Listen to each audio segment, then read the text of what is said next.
Vinayan boy friend എടുത്തില്ലായിരുന്നു എന്ന് വിചാരിക്കാം, ഹണി റോസ് ഇൻഡസ്ട്രിയിൽ എൻ്റർ ചെയ്യുമായിരുന്നല്ലേ?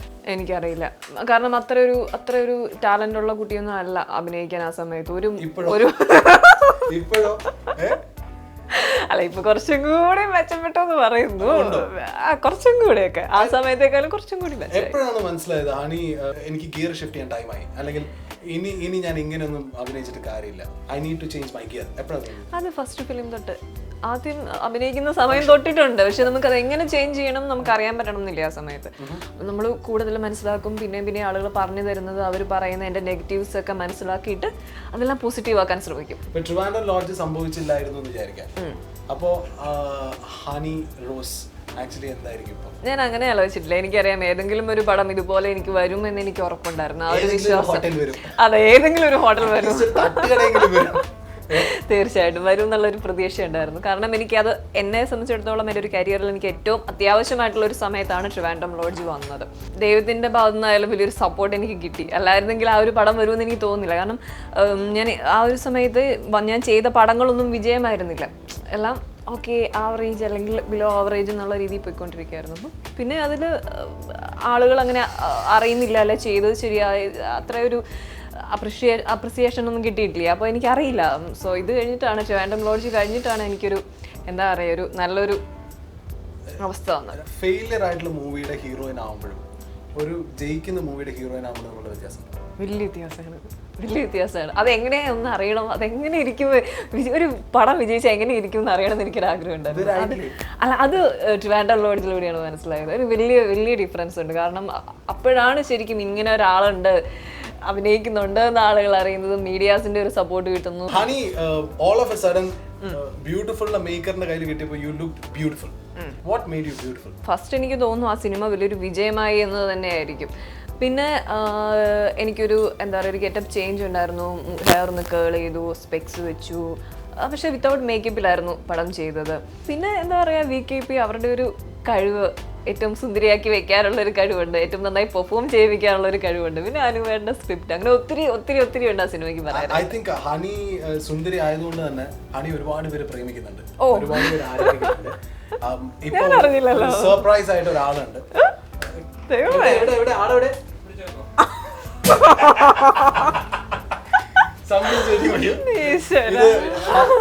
ഹണിയെ ഒരുപാട് സ്നേഹിക്കുന്ന ഒരു ആരാധകനാണ് അങ്ങോട്ട്. Thank you.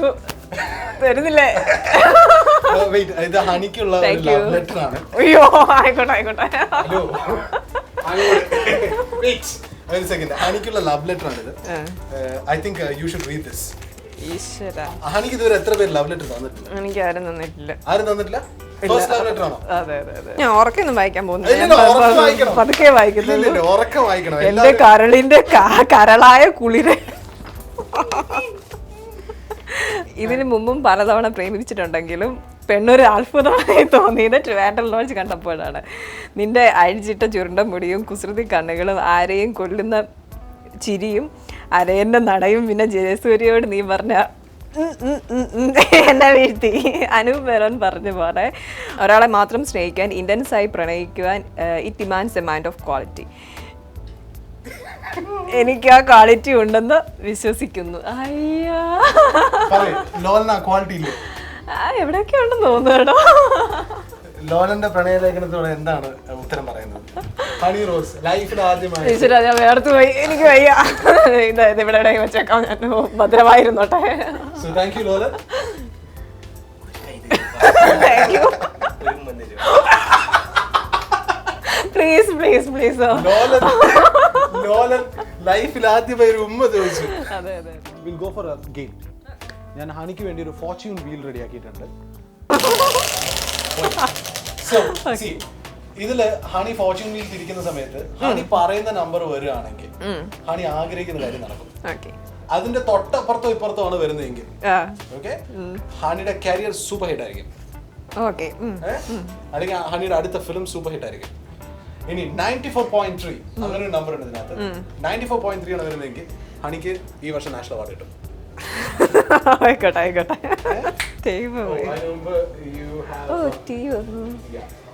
Thank U.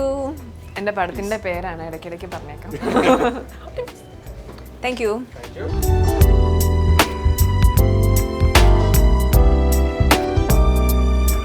5 5 5 Y 5? എനിക്കിഷ്ടമുള്ള നമ്പറാണ്. ലക്കി നമ്പറൊന്നും അല്ല, എനിക്കിഷ്ടമാണ്. 13 nowhere. Stars and Style magazine. Okay, പുതിയ edition. Thank you. Okay. Usually film magazines കാണുമ്പോൾ ആക്ച്വലി ഇരുന്നായിട്ട് മനസ്സിലായി എന്നെ കുറിച്ച് ഗോസപ്പ് ഉണ്ടോ? അല്ല, എൻ്റെ ഫോട്ടോ ഉണ്ടോ എന്ന് ആദ്യം ചിന്തിക്കും, അതിന് നോക്കും. ഇല്ലെങ്കിൽ കുഴപ്പമില്ല. എന്നെ കുറിച്ച് ഏതെങ്കിലും വിവാദം എഴുതിയിട്ടുണ്ടോ നോക്കൂലേ? എന്നെ കുറിച്ച് വിവാദമൊന്നും ഇതുവരെ വന്നിട്ടില്ല. ഞാൻ നല്ല അതെ നല്ല സ്വഭാവമുണ്ടെന്നല്ല. നാട്ടിലായി കഴിഞ്ഞാൽ വിവാദമൊക്കെ ഉണ്ടാക്കണ്ടേ? നോക്കാം, വരുമോ നോക്കാം. പല ആക്ടേഴ്സിനും സിനിമ മാഗസിൻ എഴുതുന്നവരുമായിട്ട് സൗഹൃദമുണ്ട്, അവർ പേടിയാണെന്നൊക്കെ ഞാൻ കേട്ടിട്ടുണ്ട്. ഇല്ല, എനിക്ക് നല്ല ഫ്രണ്ട്ഷിപ്പ് ഉണ്ട് അവരുമായിട്ട്. നല്ല ഞാൻ പറയുന്ന കാര്യങ്ങൾ വലിയ പ്രശ്നമില്ലാണ്ട് കൃത്യമായിട്ട് തന്നെയാണ് അവര് ചിലപ്പം നമ്മൾ പറയുന്നത് അവർക്ക് മനസ്സിലാവാതെ പോകുന്നതുകൊണ്ടാവാം. അത് അവരുടെയും കുറ്റമാണെന്ന് നമുക്ക് പറയാൻ പറ്റില്ല. പല രീതിയിൽ എടുക്കാമല്ലോ നമ്മൾ പറയുന്നൊരു. ഹാനിയെ കുറിച്ച് വന്നിട്ടുള്ള എന്തെങ്കിലും ഇതുപോലത്തെ തെറ്റായിട്ടുള്ള ഇന്റർപ്രിട്ടേഷൻസ് പറയാൻ പറ്റുമോ? അല്ല, അങ്ങനെ എനിക്ക് ഒരു വിവാദം ഉണ്ടാക്കിയില്ല. എന്തൊരു വിഷമം നോക്കണേ. എന്തെങ്കിലും അതായത് ഒരു റൂമർ, ഒരു ഗോസിപ്പ്, അല്ലെങ്കിൽ ഒരു മാഗസീൻ്റെ ഹണി നിന്നെ കുറിച്ച് അങ്ങനെ വന്നിട്ടുണ്ട് ഒരു ഫോൺ കോൾ, അങ്ങനെ ഇതുവരെ സംഭവിച്ചില്ല? രസകരമായിട്ടുള്ളത് വന്നിട്ടുണ്ട്. കഴിഞ്ഞ ദിവസം ഒരെണ്ണത്തിൽ അത് കണ്ടു, ഹണി ഗർഭിണിയായെന്നും പറഞ്ഞിട്ട്. ഗർഭിണിയായെന്നും പറഞ്ഞിട്ട്. അതെ അതെ അതെ, അതൊക്കെ ഒരു ഇതിൽ എടുക്കും. ഹണി ഗർഭിണിയായി. അതെ അതെ അതെ അതെ, നല്ല വിവാദം. ആരെങ്കിലും ദൈവം എന്ന് എന്തൊക്കെയായി കേൾക്കണേ ഹെഡിങ്. പക്ഷെ രസമുണ്ട്.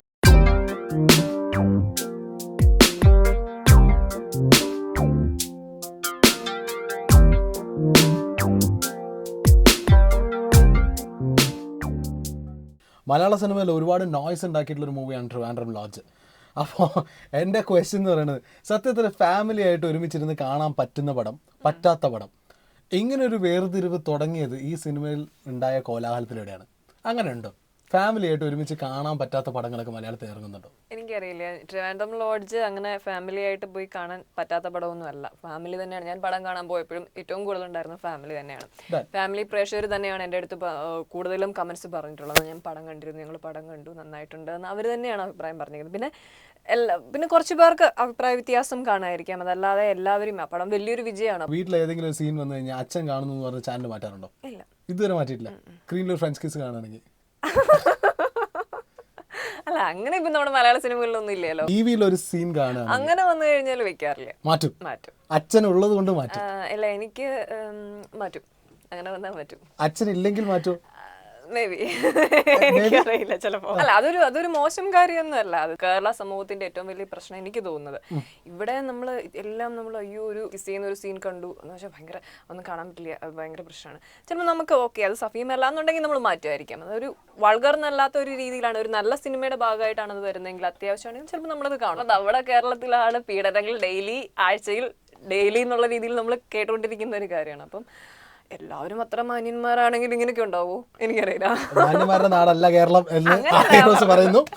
മാന്യന്മാരുണ്ട്, കുറെ പ്രശ്നക്കാരും ഉണ്ട്. എനിവേസ്, ഹണി റോസിന്റെ ഒരുപാട് നോയ്സ് ഉണ്ടാക്കി ആ മൂവിയുടെ ഒരു DVD തന്നുകൊണ്ട് തന്നെ ലെറ്റ്സ് സ്റ്റാർട്ട് ദി ഷോ. അങ്ങനെ ഒരു ഗിഫ്റ്റാണ് ഹണിക്ക് ആദ്യം. Thank you. ട്രിവാൻഡ്രം ലോഡ്ജ് അബ്ദുവിനോട് ഹണി റോസ് ചോദിക്കുന്നത് പോലെ ഏതെങ്കിലും ആൺകുട്ടിയോട് എപ്പോഴെങ്കിലും ഹണി റോസ് നേരിട്ട് ലൈഫിൽ ചോദിക്കും? ഇല്ല, ഞാൻ ധ്വനിയല്ലല്ലോ, ഞാൻ ചോദിക്കില്ല. ഒരു ആണിനെ കണ്ട ഇവൻ കൊള്ളാം, ഇവനെ ഞാൻ പ്രേമിക്കാം, അങ്ങനെ വെറുതെ എന്ന് തോന്നുന്നപ്പോ എന്റെ ടൈപ്പായിട്ടൊന്നും എനിക്ക് തോന്നിയിട്ടില്ല ഇതുവരെ, ആരെയും അങ്ങനെ തോന്നിയിട്ടില്ല. പിന്നെ അല്ലാതെ നമുക്ക് പെട്ടെന്നൊരു അട്രാക്ഷൻ ഫീൽ ചെയ്യണമെങ്കിൽ ഓക്കെ, കുറച്ച് കാണാൻ കൊള്ളാവുന്ന ഒരാൾ എന്ന് തോന്നും. പിന്നെ എനിക്ക് വിജയ് ഫാനാണ് ഞാൻ. വിജയ് ഷേപ്പുള്ള ആളുകളൊക്കെ എനിക്ക് വലിയ ഇഷ്ടമാണ്, വെറുതെ കാണാൻ ഉള്ള ഇഷ്ടമാണ്. ഒരു വൺ വുമൺ മാനിനെ തന്നെ മതിയോ? അനൂപ് മാൻ ഒക്കെ അങ്ങനെയുള്ള ആളൊന്നും കിട്ടും എനിക്കറിയില്ല. അങ്ങനെയുള്ള ആളെ കിട്ടാൻ ചാൻസ് ഉണ്ടെന്ന് എനിക്ക് തോന്നുന്നില്ല. ഹണി റോസ് ലൈഫിൽ ഒരു വൺ മാൻ വുമൺ ആയിരിക്കും? ഓഫ് കോഴ്സ് അങ്ങനെ ആവണമെന്നാണ് എന്റെ ആഗ്രഹം. തീർച്ചയായും അങ്ങനെ അല്ലാതെ ആവാനും ചാൻസ് ഉണ്ട്. നമുക്കൊന്നും പറയാൻ പറ്റില്ല, ലൈഫ് അല്ലേ. ഹണി സംസാരിക്കുന്നതിന് ഒരു ഷാർപ്നെസ് ഉണ്ട്, അതിന്റെ ഒരു മാധുര്യമുണ്ട്. So I think I need to give you some kind of gift. എന്താണെന്നറിയോ? ഹണി. ഹണിക്ക് ഹണി തരുന്നു. ഹണിക്ക് ഹണി തരുന്നു, കുറെ പണി തരുന്നു, കൂടെ ഹണിക്ക് ഹണി തരുന്നു. Thank you, thank you. എനിക്ക് ഇഷ്ടമുള്ള ഒരു സംഭവമാണ് ഇത്. Close your eyes. This gift is for you. ഇതെന്റെ ഏറ്റവും ഫേവറേറ്റ് ആണ്. താങ്ക് യു.